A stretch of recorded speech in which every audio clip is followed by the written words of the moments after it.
കണ്ടു നിൽക്കാനാകില്ല മരവിച്ച മനസ്സുമായി കുറേ മനുഷ്യർ. വയനാട്ടിലെ കാഴ്ചകളെക്കുറിച്ച് മാധ്യമപ്രവർത്തകരുടെ കണ്ണീരണിയുന്ന കുറിപ്പ്. മുണ്ടക്കൈയിലും ചൂരൽമലയിലുമുണ്ടായ ദുരന്തത്തിന്റെ ആഴം ഓരോ ദിവസം കഴിയുന്തോറും കൂടിവരികയാണ്. എല്ലാം നഷ്ടമായ ജീവൻ മാത്രം ബാക്കിയായവരെ ചേർത്ത് പിടിക്കുകയാണ് ഇനി സർക്കാരിന്റെ ദൗത്യം. ക്യാമ്പുകളിലെ കാഴ്ച ദയനീയമാണെന്നും ഉറ്റവർ നഷ്ടമായവരുടെ വേദന കണ്ടു നിൽക്കുക പ്രയാസമാണെന്നുമാണ് മേപ്പാടിയിലെ ദുരിതാശ്വാസ ക്യാമ്പ് സന്ദർശിച്ച മാധ്യമപ്രവർത്തക കെ ഷാഹിനയുടെ കുറിപ്പ്. മേപ്പാടി ഗവൺമെന്റ് ഹയർ സെക്കൻഡറി സ്കൂളിലെ ദുരിതാശ്വാസ ക്യാമ്പ്. മോളെ കാണാനില്ല, മോൻ പോയി. അച്ഛനും അമ്മയും അടക്കം വീട്ടിലെ 12 പേരെ കാണാനില്ല. 4 പേരുടെ ബോഡി കിട്ടി, ബാക്കിയുള്ളവരെ കിട്ടാനുണ്ട്. ഇങ്ങനെയൊക്കെ പറയുന്ന മനുഷ്യരെ കണ്ടുകൊണ്ടിരിക്കുകയാണ്. പേടിപ്പിക്കുന്ന മരവിപ്പാണ് അവരുടെ മുഖത്തും വാക്കുകളിലും. കണ്ണീരില്ല, ശബ്ദമൊന്ന് ഇടറുന്നതുകൂടിയില്ല. മരിച്ചവരെ പോലെയാണ് അവർ സംസാരിക്കുന്നത്.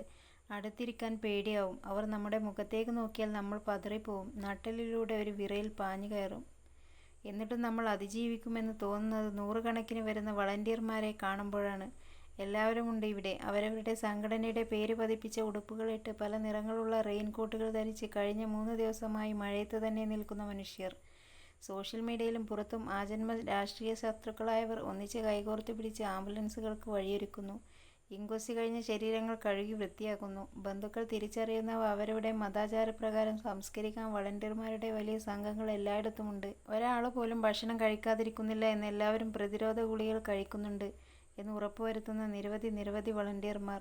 മേപ്പാടി കുടുംബാരോഗ്യ കേന്ദ്രത്തിലേക്കാണ് മൃതശരീരങ്ങൾ കൊണ്ടുവരുന്നത്. ശരീരം എന്ന് പൂർണ്ണമായും പറയാൻ പറ്റുന്ന അവസ്ഥയിൽ കിട്ടുന്നത് തന്നെ ഒരു ഭാഗ്യമായി കരുതുന്ന, കണ്ണുകളിൽ നിർവികാരത നിറച്ച മനുഷ്യരുടെ അവസാനിക്കാത്ത കാത്തുനിൽപ്പ്. ഫോർമാലിന്റെ മണം കഴിഞ്ഞ 3 ദിവസമായി നിന്നിട്ടും നൂറുകണക്കിന് മൃതദേഹങ്ങൾ ചുമന്നിട്ടും വൃത്തിയാക്കിയിട്ടും ഉറ്റവരെ തിരിച്ചറിയുമ്പോൾ കുഴഞ്ഞു വീഴുന്ന മനുഷ്യരെ താങ്ങിയിട്ടും വളണ്ടിയർമാർക്ക് പതറിപ്പോകുന്നുണ്ട്, കണ്ണ് നിറയുന്നുണ്ട്. കുഞ്ഞുങ്ങളുടെ മൃതദേഹങ്ങൾ ഏറ്റുവാങ്ങുമ്പോഴാണ് മനസ്സ് കൈവിട്ടു പോകുന്നത് എന്ന് പറഞ്ഞവർ നിരവധിയാണ്.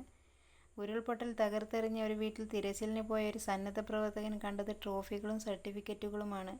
ഒരു പെൺകുട്ടിയുടേതാണ്. പഠിത്തത്തിന്, ഡാൻസിന്, പാട്ടിന് ഒക്കെ കിട്ടിയ മെഡലുകൾ, സമ്മാനങ്ങൾ. അവളെ എനിക്കറിയില്ല, പക്ഷേ മിടുക്കിയായിരുന്നു എന്ന് പറഞ്ഞപ്പോൾ മുഴുമിപ്പിക്കാനാവാതെ വാക്കുകൾ മുറിഞ്ഞുപോയൊരു മനുഷ്യൻ. ഒരു കുഞ്ഞിനെ കാലിലെ മൈലാഞ്ചി കണ്ട് ബന്ധുക്കൾ തിരിച്ചറിഞ്ഞതിനെക്കുറിച്ച് പറഞ്ഞപ്പോൾ കണ്ണ് നിറഞ്ഞത്. ഒളിപ്പിക്കാൻ മുഖം തിരിച്ച് മറ്റൊരാൾ. പരിക്ക് പറ്റിയ ഒരാളെ ആശുപത്രിയിൽ എത്തിച്ചപ്പോൾ നിങ്ങൾ ആരാണ്, എവിടെ നിന്നാണ് എന്ന് ചോദിച്ച ഒരു മനുഷ്യൻ.